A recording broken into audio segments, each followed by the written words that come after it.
Olá, tudo bem? Seja bem-vindo ao nosso canal, sou Flávio Girol, e você que está chegando aqui pela primeira vez, eu te dou as boas-vindas e eu gostaria muito que nesse momento você já deixasse o seu like, fizesse a sua inscrição, e eu tenho certeza que ao final deste vídeo você irá recomendá-lo, principalmente para as pessoas que fazem parte do seu afeto, as pessoas que você gosta. Tá?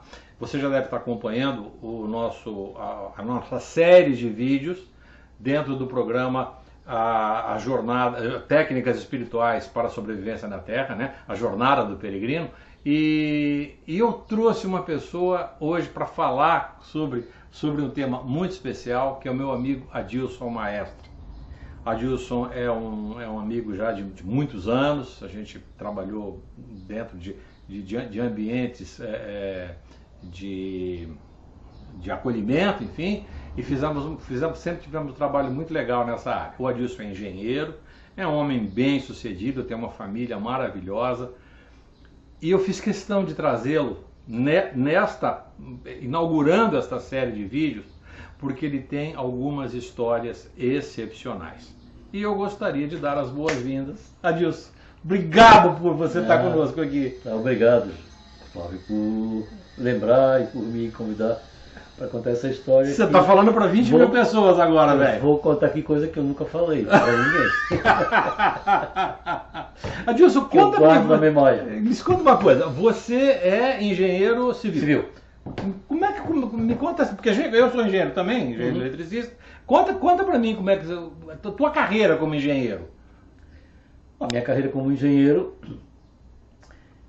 ela começou muito antes de eu entrar na engenharia. Ah, é? Sim.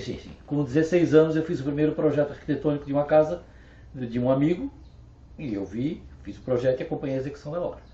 Quando eu entrei na engenharia, aos 20 anos, eu já tinha feito muitas coisas, inclusive a casa dos meus pais foi eu que projetei. Eu já era engenheiro mesmo antes de fazer a escola, foi natural para mim e fazer o curso, e durante todo o tempo que eu estive na escola estudando, eu continuei fazendo projeto. Eu não podia assinar, existia na cidade um engenheiro que assinava plantas. Ele assinou todas as minhas. Esse é truque. O meu irmão desenhava, ele era funcionário da Celeste, que era desenhista lá, então eu botava no lápis e ele transformava aquilo no projeto definitivo, e apareciam os projetos, ele trazia para mim, eu fui trabalhando, foi natural, né? Mas eu acabei ingressando no Tribunal de Contas. Aí eu vou te contar o começo da história. No Tribunal de Contas? Foi assim. Tá, mas pera um pouco. Você entrou no Tribunal de Contas como... Deixa eu te contar do começo. Como perito ou alguma coisa? Não, nada disso. Eu entrei antes disso. Eu morava ali nos Canudinhos, sabe onde é? Não. Você não é manezinho da ilha? Não sou... Pô, pessoal, você, olha só, deixa eu contar uma coisa pra você, presta atenção. Tá? Nós estamos gravando hoje em Florianópolis. O Adilson falou um negócio aqui, a Celesc. A Celesc é a companhia distribuidora de energia elétrica aqui no estado de Santa Catarina. Agora, Canudinho deve ser um bairro de Florianópolis. Não chega a ser um bairro, é um ponto que fica ali... Caramba, faz tempo isso. Mas, eu moro aqui há 30 anos, Não, Canudinho antes disso, né? Eu nasci aqui, tenho 72. Ali, a rua Major Costa, sabe onde é? A Major Costa, sim. Do certo. Então, aquele começo da Major Costa, onde tem padaria, açougue, que troço dali, aquilo ali era os Canudinho. Todo mundo da cidade sabia onde era os Canudinho. E eu morava ali. Então eu pegava o ônibus ali em frente à LBA. Junto comigo, pegava o ônibus também para ir para a faculdade, um rapaz que morava na rua e que fazia direito. Eu fazia engenharia civil e ele fazia direito. E um dia ele veio com um papo de fazer concurso para datilógrafo no Tribunal de Contas do Estado. Peraí, você sabe o que é datilógrafo? Não? Você que dos anos 90 para frente, você não sabe o que é datilógrafo. Que máquina! Todo mundo do meu tempo, quando eu era jovem, todo mundo fazia curso de datilografia, porque a gente ia precisar usar máquina de escrever. Com certeza, né? Então eu tinha feito curso no Senac, ele também. Então ele me veio com essa história de fazer concurso no Tribunal de Contas. Eu disse, não, querido, Não rola. Eu não quero trabalhar no Tribunal de Contas. Vai tu, que estás fazendo direito, tem a ver contigo, não tem a ver comigo. Se fosse para um órgão onde eu possa trabalhar como engenheiro, tudo bem. Mas no Tribunal de Contas, não. Ele insistiu a semana inteira para eu fazer o tal do concurso. Eu senti que ele estava precisando de ajuda emocional, sabe, companheirismo, para ele poder se sentir mais seguro para fazer o concurso. Aí eu disse, tá bom, vamos nessa. Aí me inscrevi para o tal do concurso. Passados uns dias, ele disse assim, Adilson, a prova de datilografia vai ser domingo. Eles permitem lá no Senac que a gente que fez o curso lá treine lá na máquina. Vamos dar uma treinada na máquina para poder fazer a prova? Eu disse, vamos nessa. Aí fui lá 2 dias com ele treinar a datilografia. Então eu escolhi um curso do Senac que se chamava As Vantagens da Escrita à Máquina. E ele escolheu outro texto e eu fiz 2 dias, digitei acho que umas 10 vezes aquele texto. Domingo, na prova, que texto caiu? As Vantagens da Escrita à Máquina. Puta! Eu passei no concurso e ele não. E eu fiquei brabo. Cara, eu fiquei brabo. Assim, eu não queria passar em concurso nesse lugar. Como é que eu vou dizer para os meus pais que eu passei num concurso e eu não quero ir trabalhar? Né? Eu nasci numa família humilde, né? Nós não tínhamos tantos recursos assim. Embora eu, aos 20 anos, já tinha trabalhado desde os 14, eu tinha uma reserva de dinheiro que eu tinha aplicado e eu tinha uma renda mensal que eu podia me manter como jovem, né? Para as coisas que eu precisava. Então eu não necessitava de trabalhar para ter dinheiro, porque eu queria trabalhar numa empresa de engenharia. Né? Perfeito. Eu disse, mas tudo bem, o tribunal não vai me aceitar porque o meu horário na escola é muito irregular. Eu posso fazer colocar um ponto aqui, porque eu preciso colocar uma canetinha amarela aqui nessa conversa? Sim. Tá? Uhum. Eu queria que você eu fiz questão de chamar, eu tinha certeza que essa conversa vai render mais ainda. Eu quero que você entenda uma coisa: dinheiro não cai do céu e não dá em árvore. Tá? Dinheiro é resultado da transformação de recursos em riqueza. E segundo, as oportunidades aparecem na sua vida quando você está preparado. O Adilson contou 2 coisas na vida dele. Isso. Eu estava preparado. Sim. E a oportunidade surgiu para mim. Tinha milhares de texto. Uhum. Aquele caiu para você. Uhum. E pronto. Foi o começo. Então, por favor, grifa isso com canetinha amarela. Tem um livro muito bom chamado O Segredo de Shambhala, de James Redfield, que ele fala dos sinais. Se a gente aprende a olhar os sinais, a gente chega onde quer. Né? Tem dúvida. Eu não sabia que era um Desculpa, sinal. Desculpa, se eu te interromper. Eu não sabia que era um sinal. Mas tudo bem, eu fui me apresentar no tribunal. Para tomar a posse no tribunal, tinha que fazer exame médico, tinha que ter uma documentação. Eu fui no DASP fazer o raio-x, que era necessário. Junto comigo, fazendo esse raio-x, tinha um rapaz moreno. Eu vi o rapaz. Quando eu fui no cartório, que tinha que carimbar a assinatura, fazer registro e tal, esse rapaz estava lá também fazendo a mesma coisa que eu. Aquele cara do DASP.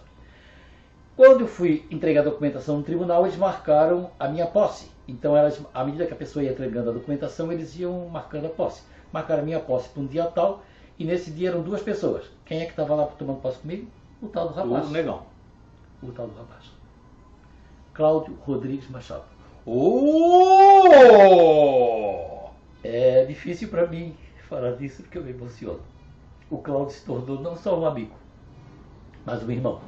Sabe? É mesmo, cara? Ele desencarnou há 12 anos atrás e eu ainda até hoje fico assim, emocionado quando falo dele. Tudo bem, o Cláudio fazia engenharia elétrica, que nem tu. E aí, o que aconteceu? Nós começamos a trabalhar, o Cláudio se engraçou com uma moça lá, se casou com uma moça que trabalhava no tribunal.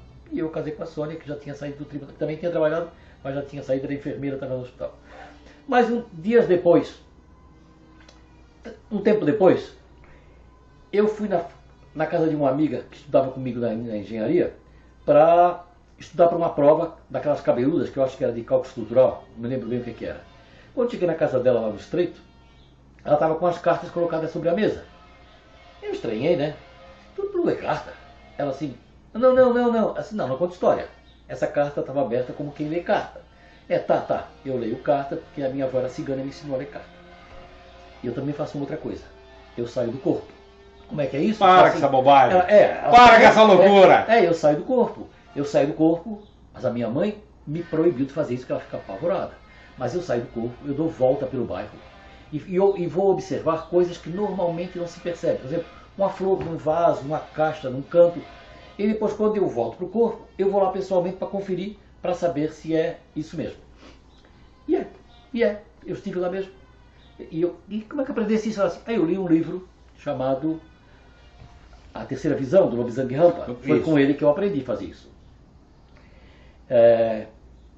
Tudo bem, passou. Ô Adilson, nós estamos falando dos anos 80? 70? 70. Lobsang Rampa estava... começo dos anos 70. Para nossa audiência que eventualmente já... Eu estou falando da turma dos anos 90, dos anos que já está aqui com seus 30 anos, 30 e poucos anos, provavelmente não tenha lido, né? Lobsang Rampa e outros tantos. Ele foi uma referência literária na época, em que pese algumas práticas que a gente hoje não as faria de forma nenhuma, né? Enfiar prego na testa, coisa fora de farpa de bambu e tal. É umas coisas malucas, tá? Mas foi uma referência literária sem dúvida nenhuma. Muito bem. Tempos depois, não me lembro quanto tempo depois, eu já tinha ascendido dentro do quadro do tribunal, eu era chefe de uma divisão, e eu precisava encaminhar um processo para a presidência. Como é que foi para os teus pais? Como? Os teus pais, filho, mas peraí, você agora é funcionário público? Como é que eles levaram? A minha mãe era funcionária pública, então isso para ela foi natural, até era esperado que a gente passasse no concurso e tivesse um emprego foi uma condição então, né? Então foi bom. Sim, não, eles ficaram felizes, numa boa. Assim, deixa eu te contar então. Eu estou aqui querendo mandar o processo para frente, a secretária, que era a tal esposa do Cláudio, não tinha faltado naquele dia. A esposa do Cláudio era a secretária da nossa diretoria. Eu não de ter conhecido a esposa dele. Então, o que aconteceu? Eu fui na mesa dela pegar um carimbo que eu precisava para pôr no processo, para encaminhar. Quando eu abri a gaveta, estava lá o livro do Lobsang Rampa, A Terceira Visão. Eu disse, será que essa aqui também sai do corpo? Será que ela saiu e esqueceu de voltar e por isso que faltou, né? Aí, no dia seguinte, quando ela veio, eu fui lá, assim, olha, Tereza, eu fui pegar um carimbo aí e vi que tem um livro aí do Lobsang Rampa. Ela assim, esse livro é do Cláudio. O Cláudio está participando de um grupo que um senhor lá de Águas Mornas formou. Ele é um curandeiro famoso, está bem conhecido, e ele resolveu ensinar a arte da cura pela imposição das mãos, e ele formou uns grupos e o Cláudio está participando lá. Eu disse, espera aí, isso aí me interessa, eu quero falar com o Cláudio. 2 dias depois eu encontrei ele na rua Felipe Schmidt. Eu disse, Cláudio, que história é essa de grupo de cura? Aí ele disse, olha, o seu Irineu Souza é um curandeiro bem conhecido na região e ele resolveu ensinar. Então ele está formando grupos e eu estou lá estudando com ele. Eu disse, eu quero ir lá. Ele disse, tá bom, eu vou perguntar se ele aceita. Se ele aceitar, eu te levo. Semana seguinte, estava eu subindo 1.100 metros de altitude por uma estrada abandonada. Uma estrada que ligava Florianópolis a Laje, mas estava abandonada porque tinham feito 2 editores. Era uma estradinha assim, uns 3 metros de largura, abandonada, ou seja, era pedra e mato, a gente tinha que dirigir com muito cuidado, levava-se do centro de Florianópolis até lá, 1h30 de viagem.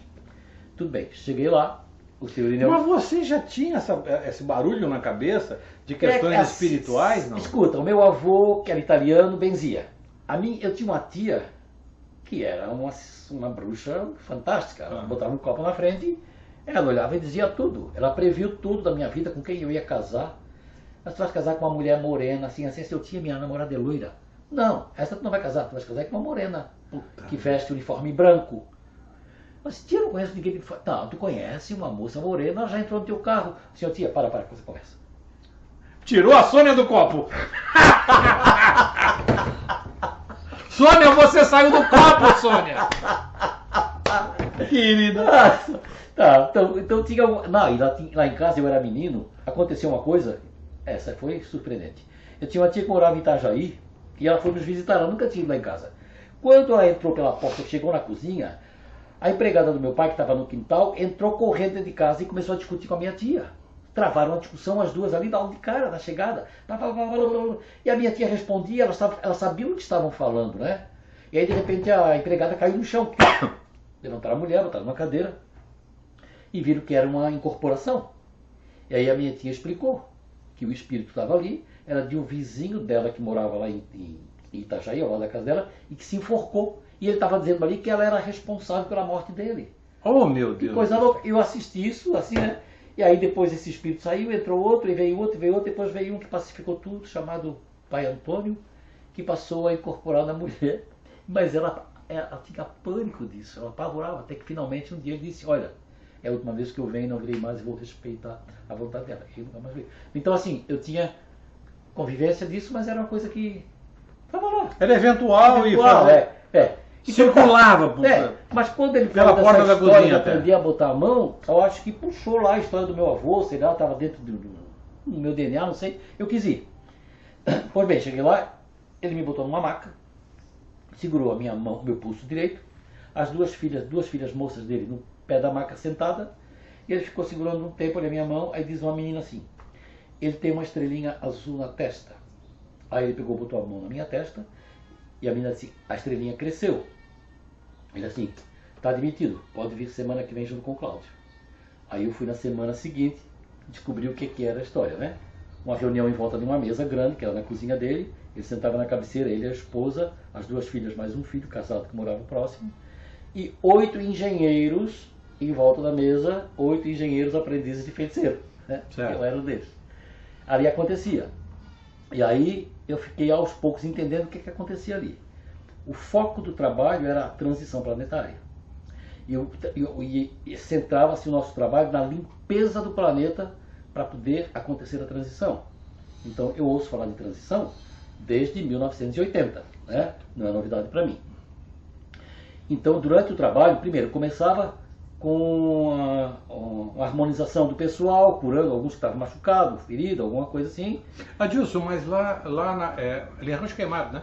Não, Águas Mornas. Águas Mornas. Rio Novo, o nome do lugar.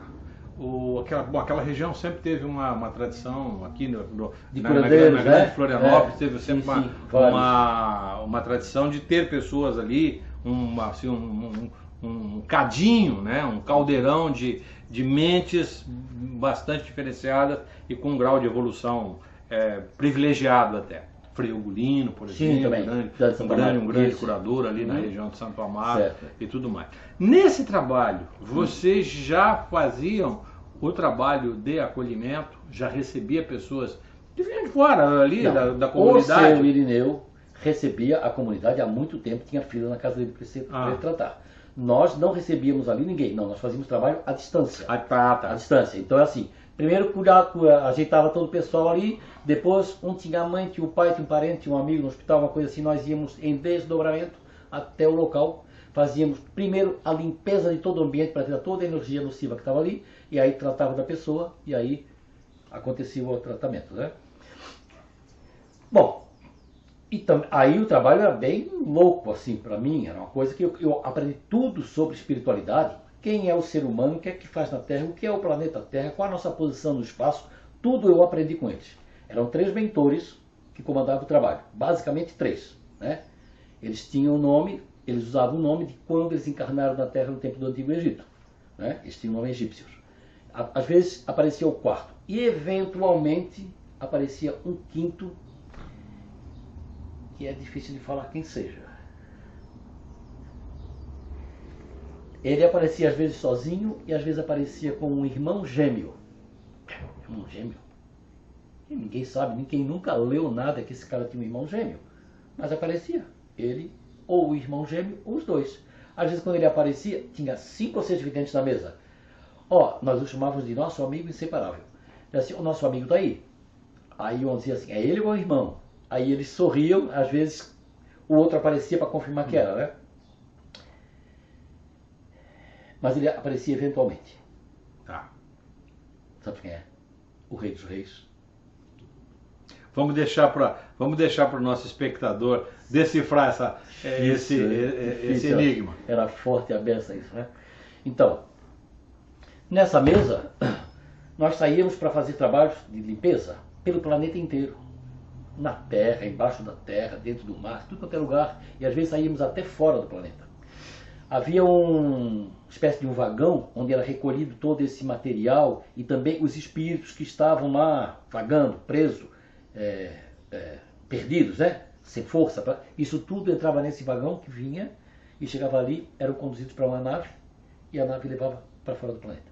Né? Isso tudo dentro de uma... Eu vou parafrasear essa fala sua, porque eu tenho falado sempre com a nossa audiência, e principalmente com os nossos alunos. Nós temos 2 grupos nos assistindo hoje. Tá? Aquele que é a nossa audiência do canal do YouTube, enfim, que está aí, que está nos assistindo, que está prestigiando a gente. E tem os nossos alunos.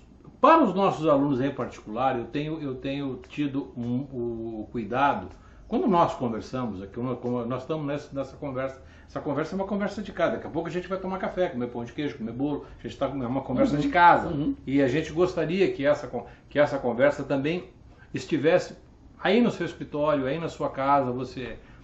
essa ideia, né, de transitar pelo plano espiritual com figuras, imagens, metáforas das que nos são peculiares. Porque muitas vezes a gente não consegue imaginar o que seja um vagão, um equipamento de transbordo, né? E a gente associa a um vagão. Eu vou me reportar a um fato histórico bastante interessante, que está na bibliografia de Nicolau Copérnico. Nicolau Copérnico, sem ter telescópio, ele conseguiu, sem recurso absolutamente nenhum, algumas vocês já sabem, ele conseguiu desenhar toda a sistemática, a mecânica celeste do sistema solar, sem ter nenhum... E ele falava o seguinte: eu, quando vinha dormir, a minha mãe me levava em uma carroça. E essa carroça... Quando eu falo, mas poxa, naquela época era carroça, agora é nave, é porque é a metáfora que a espiritualidade nos utiliza, cria essa imagem mental para que ela seja didática, né? Sim. E o vagão, provavelmente, devia ser esse veículo de transbordo. Sim. Eu não imagino, porque eu não via. Os videntes todos aqui viam e acompanhavam que ela estava tudo, né?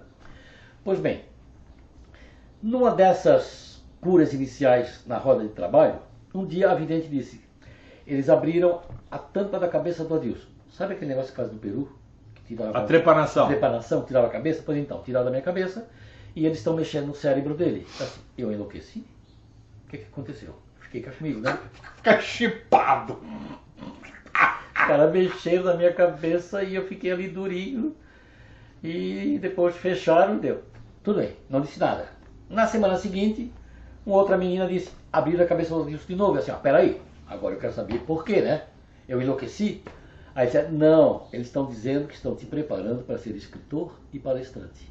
Eu ri, porque era impossível para mim ser palestrante, falar em público. Eu não falava, eu tinha pânico de microfone. Eu sofri bullying quando era menino em casa, para os meus irmãos, porque eu era menino, de 8, 9 anos, tinha voz fina, e eles diziam que era voz de mulher, gozavam de mim.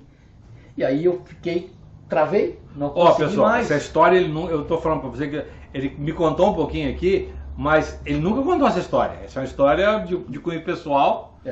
Tem poucas pessoas sabem dessa história, né? É uma história de superação. Sim.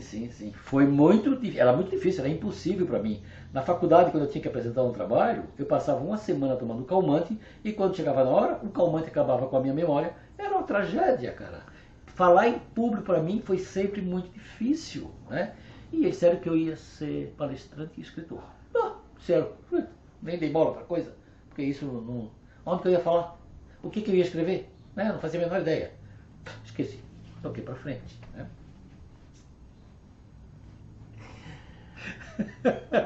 Hoje, para você, para quem convive com o Adilson, sabe? Realmente, sem dúvida nenhuma, esse curso durou 5 anos.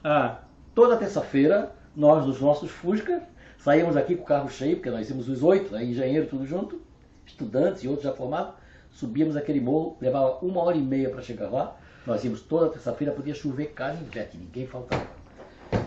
E ali a gente aprendeu a curar, a pôr a mão na pessoa, a perceber, trabalhar em dupla, por exemplo, um vidente, por exemplo, eu trabalhava junto com uma menina que era vidente, e ela dizia, quando eu estou contigo, eu percebo melhor as coisas. Então, nós estávamos, às vezes, trabalhando com um paciente,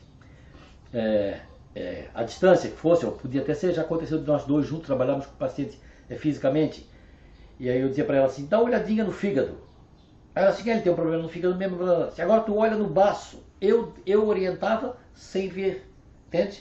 Então, pela intuição, eu ia e ela confirmava que realmente era ali que ele estava sendo tratando a pessoa. Mas, Adilson, vou cutucar uma cavara curta agora, mas esse preparo prévio, porque depois a gente vai falar de cirurgia espiritual, esse preparo prévio do médium, principalmente com esses dados clínicos. Tem gente que se pergunta onde é que é o fígado, ele fala, o fígado aqui, e o pulmão, ó, o pulmão é aqui atrás. Sim, tá? A menina às vezes dizia assim, ó, é um órgão que fica ali ao lado, assim, ela não sabia o nome, né? Mas ela descrevia o braço. Mas vocês tinham esse cuidado de ter uma leitura paralela? Sim, depois tivemos que descobrir o que é o corpo humano, físico, né? Não só o espiritual.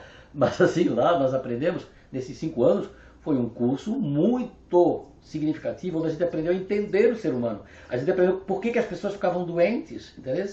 Então, e a gente sabia, aprendemos a tratar. Isso foi uma coisa muito legal. A par disso, todo o trabalho da transição que a gente acompanhava semanalmente, sabe? Foi olha, não sei onde pode existir algo parecido com isso, foi uma coisa que eu vivi e que está lá, na minha memória e no meu coração. Né? Certo. Bom, acabou. Um dia, 5 anos depois, nós chegamos lá, ele disse, agora acabou. Assim, como acabou? Agora é com vocês. Terça-feira que vem não tem mais nada, vocês se viram daqui para frente com vocês. Aí nós ficamos tudo perdidos. Ficamos nos reunindo em casa, na casa do Cláudio, na minha casa, tal, ficamos um tempo, mas aí chegou uma hora que teve algumas dificuldades, teve uma dificuldade séria, da qual eu não vou falar, e que eu tive um problema emocional forte, muito forte, eu fiquei abalado, né? E aí a Sônia, que já trabalhava no CAPC como enfermeira, ela me disse, vai tratar no núcleo. Eu disse, não, imagina, centro espírita, eu nunca sabia de centro espírita. Eu tinha uma ideia de centro espírita muito diferente. Vai tratar no núcleo, vai tratar no CAPC. Aqui em Florianópolis, nós temos uma instituição de mais de 30 anos de existência. Ela teve ela foi consolidada com uma base espiritual muito interessante e ela se tornou, na sequência, uma instituição científica, uma instituição religiosa, científica, e que durante um bom tempo ela acolheu pessoas com questões de ordem espiritual, questões espirituais de toda a ordem, e acabou, por conta de uma orientação do mentor da casa, um médico oftalmologista aqui da nossa região, vindo lá da Grécia, ele nos orientou, eu cheguei depois, evidentemente, orientou a direção da instituição a acolher os pacientes com síndromes de alta complexidade, notadamente o câncer. E foi nesse período que eu fui agregado ao trabalho dessa casa, que eu conheci o Adilson e outras pessoas, enfim, e foi sem dúvida nenhuma uma experiência enaltecedora. Para mim, eu acredito que tenha sido para você também, né, Adilson? Sem dúvida nenhuma. Aprendi muito. Muita coisa, realmente muita coisa. E aí eu peguei então, disse, não vou. Aí ela tinha uma prima que era terapeuta, eu fui lá, ela me fez um reiki, ela assim, olha, isso vai ter que tratar no núcleo. Eu disse, não inventa. Fui a contragosto no núcleo. Como a contragosto, eu fiz o concurso no Tribunal de Contas, certo? Cheguei lá no núcleo, para começar, era ainda aquele prédio embaixo, não existia esse prédio novo, naquele salão pequeno. A palestra do cara me deixou impactado, assim, esse cara está falando uma linguagem e algo que eu sei o que é, que eu vivi, né? Eu fiquei impressionado. Na sequência fui atendido pela dirigente que me encaminhou, explicou que o que eu estava sentindo era só emocional, que você resolvia rápido, não sei o quê. Era uma senhora de cabelo ruivo? Cabelo vermelho, não? A Kátia. A irmã dela, então. Kátia. Querida e amada. As duas, muito queridas. Aí me levaram para aquele salão grande, que tem um Cristo no fundo, né, desenhado. Me botaram numa maca, fecharam os meus olhos. E ali, com os olhos fechados, eu vi que saía uma esteira, um facho de luz verde, fluorescente, lá do pé do Cristo, lá da frente, que subia, atravessava todo o salão e saía no alto, assim. Para cima daquele facho de luz, era colocado todas as tralhas que eles tiravam das pessoas, sabe? E eu disse, eu conheço isso. Isso eu conheço, né? Isso acontecia. É da minha praia. É a minha praia, eu vi. E aí, de repente, eu saí do corpo e fui para a rua. Quando eu cheguei fora do prédio, que eu olhei para o prédio, No prédio tinha uma torre alta e em cima um farol que girava assim. Na frente do núcleo existe uma planície imensa. Aquela planície era toda lotada de gente olhando para a torre. E quando a luz passava, assim como no show de rock, assim, né? Passava assim, eu via o rosto das pessoas e via a expressão de súplica deles. Cara, eu comecei a chorar. Mas não chorar como eu estou chorando agora aqui não.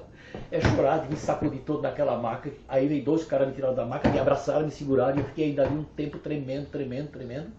E eu disse, posso dizer caralho? Ah, você acabou de dizer. Né? Caralho! Eu vou vir para esse lugar. Esse lugar tem a ver comigo.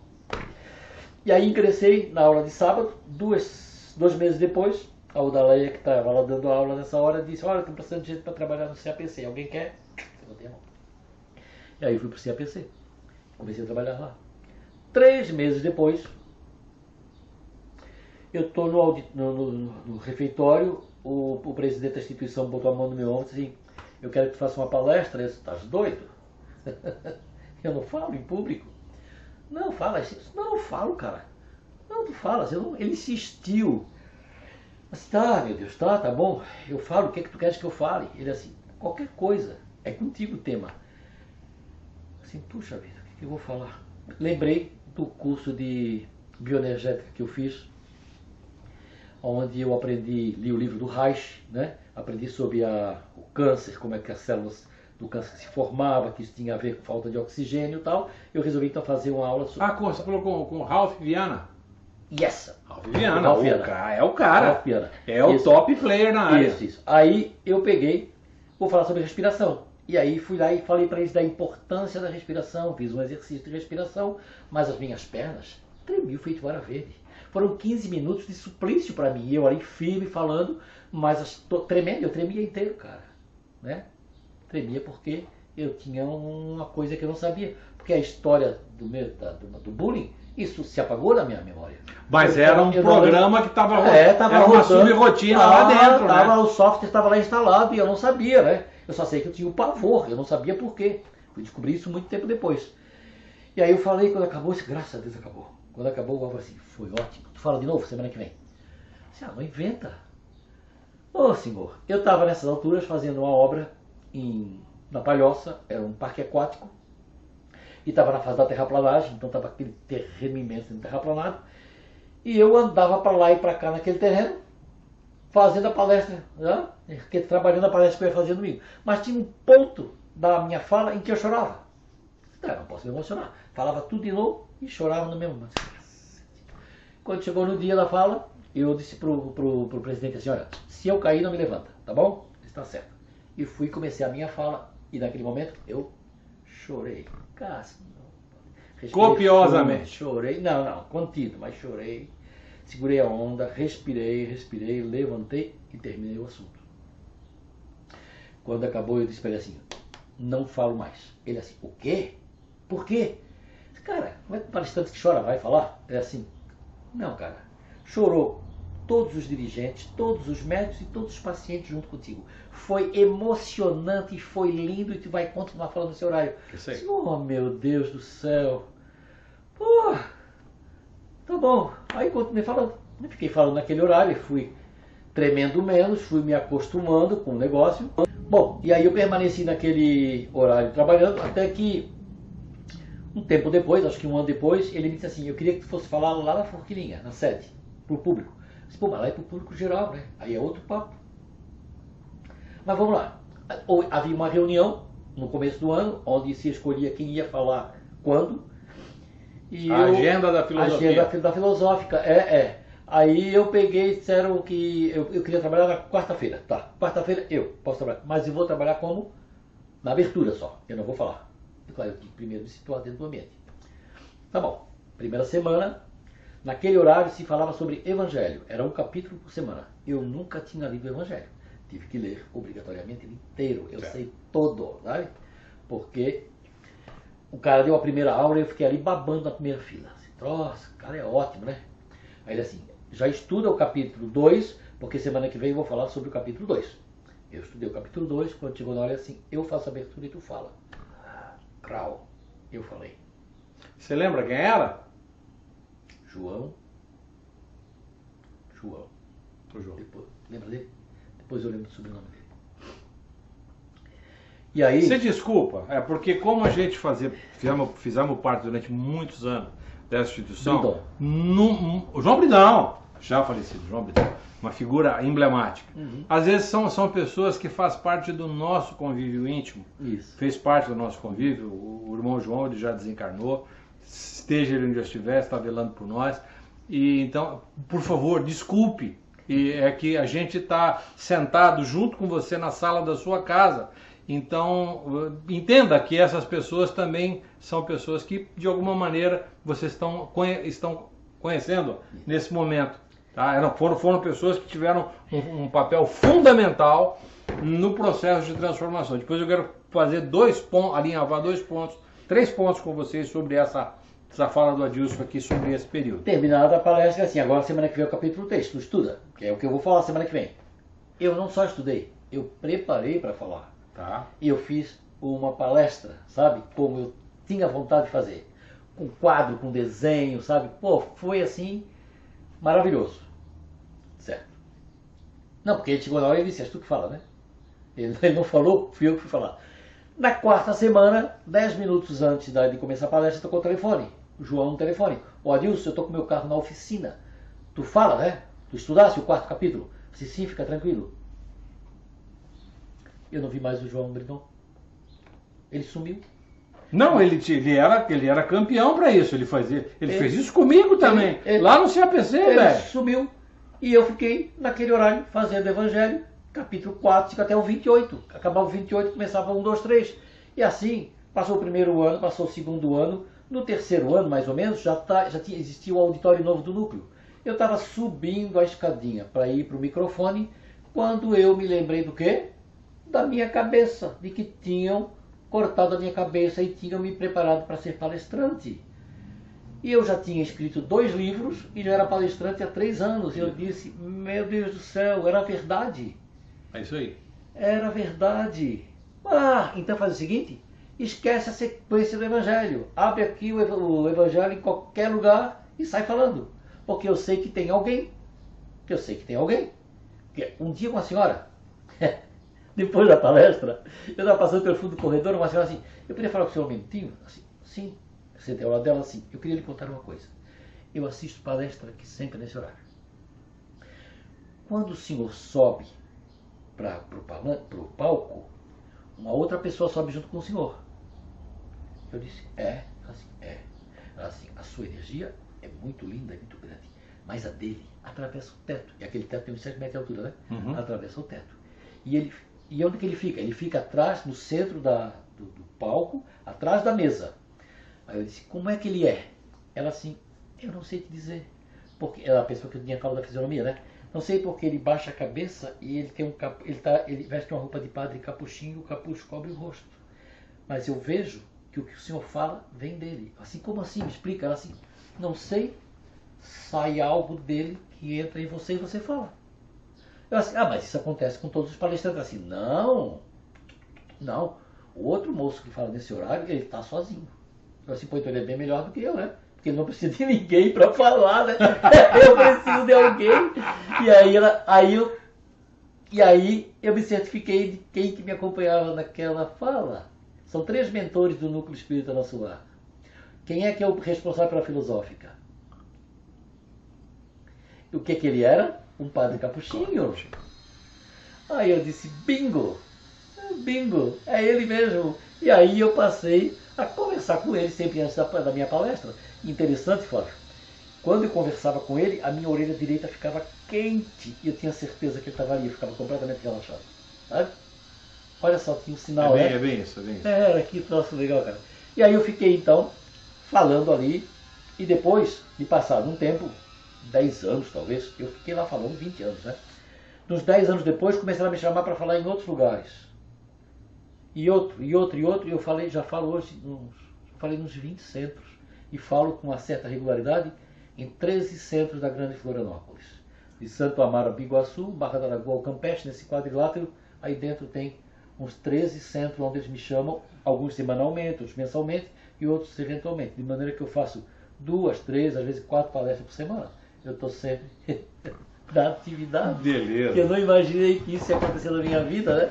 E como é que mas começou? Mas para você ver uma coisa, Dilson. Uma sequência de coisa que começou lá e eu indo para um lugar onde eu encontrei alguém que me encaminhou, que me preparou, sabe assim? E aí você vai olhar a história, cara, tem uma mão por trás disso guiando, tem uma coisa, algo que eu não sei explicar, que foi me guiando para fazer esses passos e andar por esses caminhos que eu andei. Você prestou bem atenção. Você viu que eu não interrompi nada, deixei o Adilson contar essa história. Essa história é uma história muito bonita, é uma história, uma jornada do herói, é uma coisa bonita. Você não espera que isso aconteça. Então, quando você está transitando pelo planeta Terra, quando você desembarca aqui, você desembarca com uma mochilinha, com algumas coisinhas aqui dentro, que são as suas eventuais potencialidades. Ele nasceu para ser engenheiro.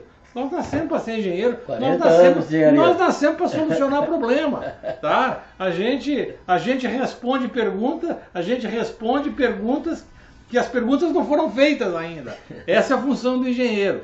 E o trabalho, esse trabalho missionário, né? Ele não tem aqui, ninguém está aqui mijando água benta ou se vangloriando dessa coisa. Não, é só para você ter uma noção de que o Mestre Jesus falava uma coisa bem legal. Não coloque a tua luz embaixo da mesa. Isso, coloque-a num lugar mais alto, onde todos possam ver. Você não precisa ofuscar o teu semelhante com a tua luz, mas deixe que a sua luz possa conduzir. E uma outra coisa, você talvez esteja na etapa tentando descobrir a história da sua vida.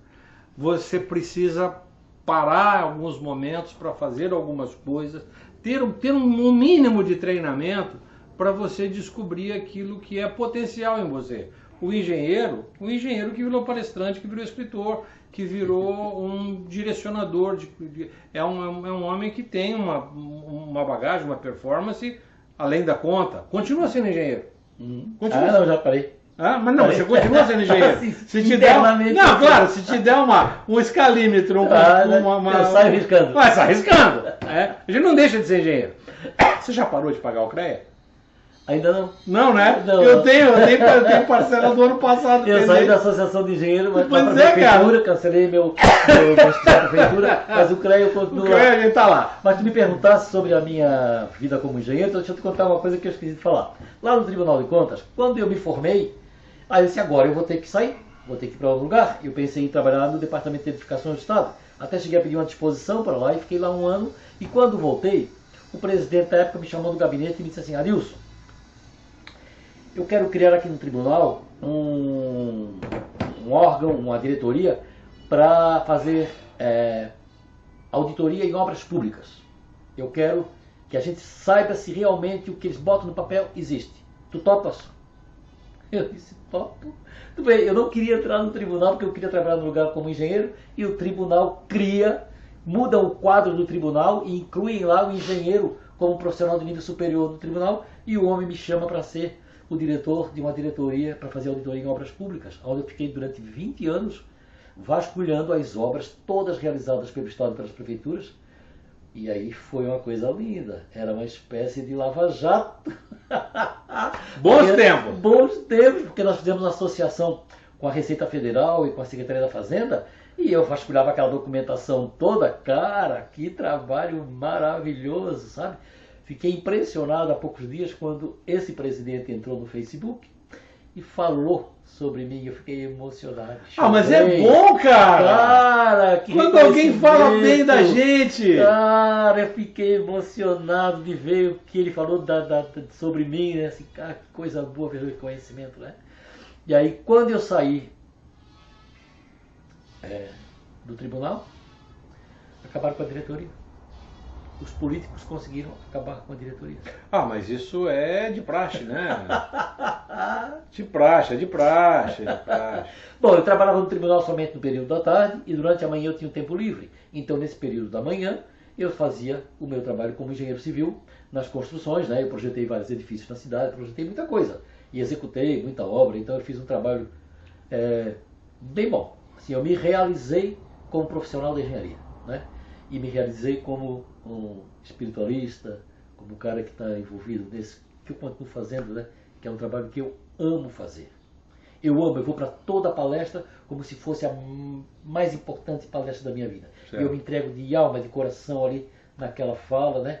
E eu vejo o brilho dos olhos das pessoas. Eu vejo que eu consigo me comunicar. Quando eu saio do palco, eu vou andando, as pessoas ficam olhando, fazem gestos para mim.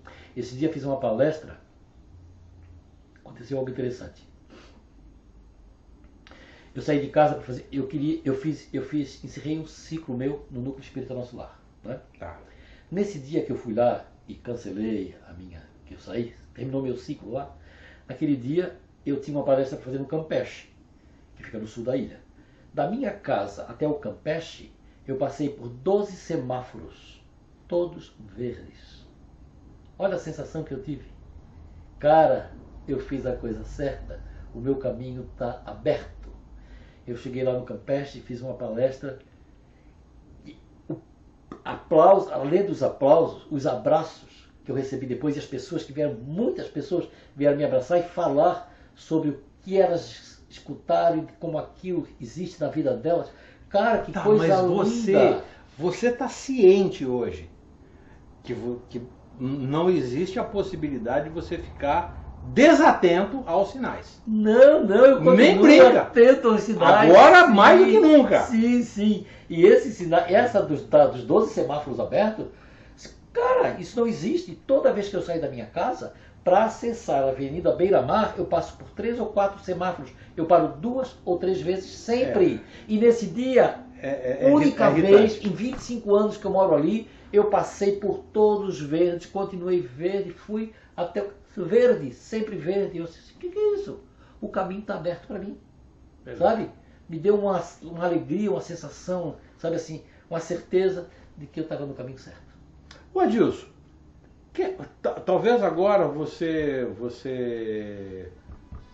deixe a sua vida de palestrante e vá para a noite cantar? Não. Não, isso não existe. Eu fiz essa provocação, depois vocês entram lá no Instagram do YouTube. É só pôr meu nome no YouTube. Tá, depois aqui embaixo, ó. Aqui, ó. Você vai ver aqui. No YouTube, botando meu nome, aparece a palestra, vai lá, isso. Cantando. Você vai ver o Adilson cantando. Inclusive, eu até pedi para ele, eu já estou me colocando aqui, não tenho essa envergadura toda, mas, cara, Adilson, é admirável, cara. Eu realmente acho muito bacana. Eu amo cantar, sabe? Mas há poucos dias... Mas me conta essa história, conta a história da cantoria para nós. Bom, eu, menino, parei de cantar em público, na frente de alguém, por causa do problema do bullying. Né? Então eu fiquei sem cantar na frente de alguém a vida inteira. Eu cantava no banheiro, né? Sozinho em casa. Na minha casa, quando eu quis aprender a tocar violão, quando eu fazia blém no violão, meus filhos fechavam os quartos, fechavam as portas todas. Você tinha um repertório já. Se eu tinha repertório? Não, você tinha já, de pequeno, já um repertório. De jovem já. Tudo, né? Dos Beatles, tudo dos cantores nacionais, famosos da antiguidade, eu conhecia tudo, né? Conheço muita música, né? Muito. Então o que aconteceu? Eu sempre cantei escondido. Quando eu cheguei pelos 60 anos, isso faz 12 anos só, né? Eu disse, sabe uma coisa? Eu agora vou cantar, né? Eu não tenho mais problema com a minha voz, porque agora eu já descobri por que eu já tinha descoberto a história do bullying, que eu já tinha resolvido isso, acabou. Eu já consigo encarar o microfone. E eu então fui fazer aula com uma professora e cheguei lá, era só ziu, aquilo me encheu a paciência. Eu disse, não, isso aí não, eu quero cantar. Eu vim aqui para fazer técnica vocal, né? Até posso fazer alguma coisa de técnica vocal, mas eu quero passar o tempo da aula cantando. Desisti. Passado um tempo, descobri que uma conhecida minha era professora de canto, de música, de várias coisas. Aí eu peguei e falei assim, dá aula para mim. Fui para lá e aí comecei a cantar. Eu levava o playback e ela me ensinava. Tinha o ziu, aquela coisa toda, né, que se faz, né, técnica vocal, que deve saber disso. E aí cantava a música inteira. E aí ela me corrigia, assim, canta assado, faz assim, sabe? escolhe o tom. Eu tô dando risada porque eu comprei um curso online de técnica vocal para canto. Como eu dou palestra, as técnicas vocais ajuda pra caramba, não tenha dúvida. Expressão facial, tal, para você não cansar as cordas vocais. Às vezes você tem assim como o Adilson, eu também viajo pelo mundo aí dando palestra. Então, às vezes é 1 hora e meia falando, as técnicas vocais me ajudar. E é isso aí, né? Brrr, uau, uau, uau, uau, uau. Aí, então, aí, é assim, engraçado, cara. Tu não gosta de técnica, mas vamos fazer um pouquinho. Ela todo dia ela me fazia uns 5, 10 minutos de ziu, uau, uau. Não, ziu ela não fazia. Porque ela achava que era gozação minha, eu não ia fazer mesmo, né? Mas fazia todas aquelas técnicas. Sim, uau, uau, uau, uau, uau. Tudo lá. E aí eu cantava uma música por semana ali com ela, né? Então eu levava playback e cantava. Aí ela me ensinava. Ó, não estica aqui, estica ali, faz assim, faz assim. Foi me ensinando a cantar. E aí eu fui melhorando. E eu vi que realmente eu fui melhorando, né? Aí, passados uns 2, 3 anos, ela me disse: olha, sinto muito, eu vou ter que despachar. Você não faz isso comigo, pelo amor de Deus. É o único lugar onde eu canto, que eu me solto, é aqui contigo. Senão eu vou te levar para um cara que faz mais do que eu. Aí me levou lá para o Alexandre Green, que tem um estúdio e tem um curso, vários professores trabalhando lá com ele, e o Alexandre toca o piano, né? E eu canto e ele toca o piano. Então ali nós trocamos. Espera um pouquinho só. Eu vou matar a curiosidade de vocês agora, tá? Eu queria a última gravação que você fez, Adilson. Lígia. Foi uma peça excepcional, é uma letra, eu considero uma música dificílima de cantar. Eu considero dificílima de cantar. Como eu estou estudando isso fechado, eu olho para essa estrutura musical, eu vi você cantando. Tom Jobim, né? Não é para turma da quinta série. Não é para criança. Aquilo é coisa de adulto. Mesmo. Tá? Então eu vou colocar antes da gente fechar aqui, eu vou colocar um só para você. Curte aí, vai lá. Assiste aí, aguenta aí, vai lá. Assiste aí.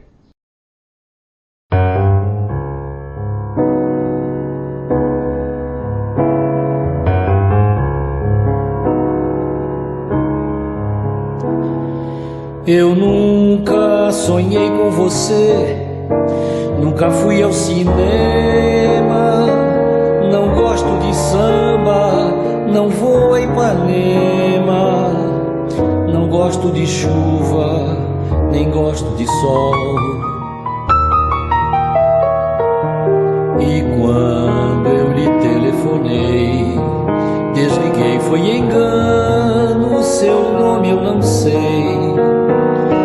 Esqueci no piano as bobagens de amor que eu iria dizer. Então, pessoal, viu só? Valeu ou não valeu? Tá? Eu espero que vocês tenham gostado desse bate-papo aqui. Eu confesso a você que eu realmente adorei estar aqui conversando com o Adilson. Eu estou recebendo o Adilson na minha casa com muito carinho, fazia muito tempo que ele não vinha aqui. Eu até pensei que a Sônia viesse com você, a Tânia teve a delicadeza de preparar um bolinho de limão, eu fiz os pães de queijo, que são a especialidade da casa, e receber você aqui. Adilson, para mim foi uma alegria muito grande ouvir essa história de uma maneira assim... Muito bom poder relembrar algumas coisas e fazer essa revisão, né? E entender que realmente eu fiz a coisa certa, né? Sem saber, eu trilhei um caminho que provavelmente estava previamente meio traçado e que eu soube ler os sinais e aceitar as coisas que foram chegando para mim como naturais, né? E evoluiu e deu nessa vida que eu tive, que eu fiz e que eu sou muito feliz. Graças eu sou um homem muito feliz. Tudo que eu fiz na minha vida me dá alegria, me dá contentamento e me orgulha, sabe, ter feito. Beleza. Gente, Adilson, muito obrigado, querido. Deus te abençoe e te proteja. Que as bênçãos do Pai Misericordioso recaiam sobre você, sobre a Sônia, sobre sua família, sobre o seu lar, e que a sua vida seja sempre permeada de coisas bonitas e maravilhosas. Muito obrigado. E eu desejo isso para você também. Você que está me assistindo, desejamos isso para você. Que você seja abençoado, o seu lar, a sua família, as pessoas que você ama, estejam sempre pertinho de você aí. Tá bom? Se você gostou desse vídeo, deixa o seu like. Se você está me assistindo pela primeira vez, faça sua inscrição no canal. Se você gostou dessa nossa conversa aqui, copia o linkzinho aí, fala para alguém, olha, ouvi um papo ali do Flávio com o Adilson, foi muito legal, foi muito bacana. Faça isso, que outras pessoas talvez estejam precisando da inspiração, que para mim foi hoje uma tarde inspiradora, tá bom? Beijo para vocês, fiquem com Deus. Nos vemos no próximo vídeo. Tchau, tchau.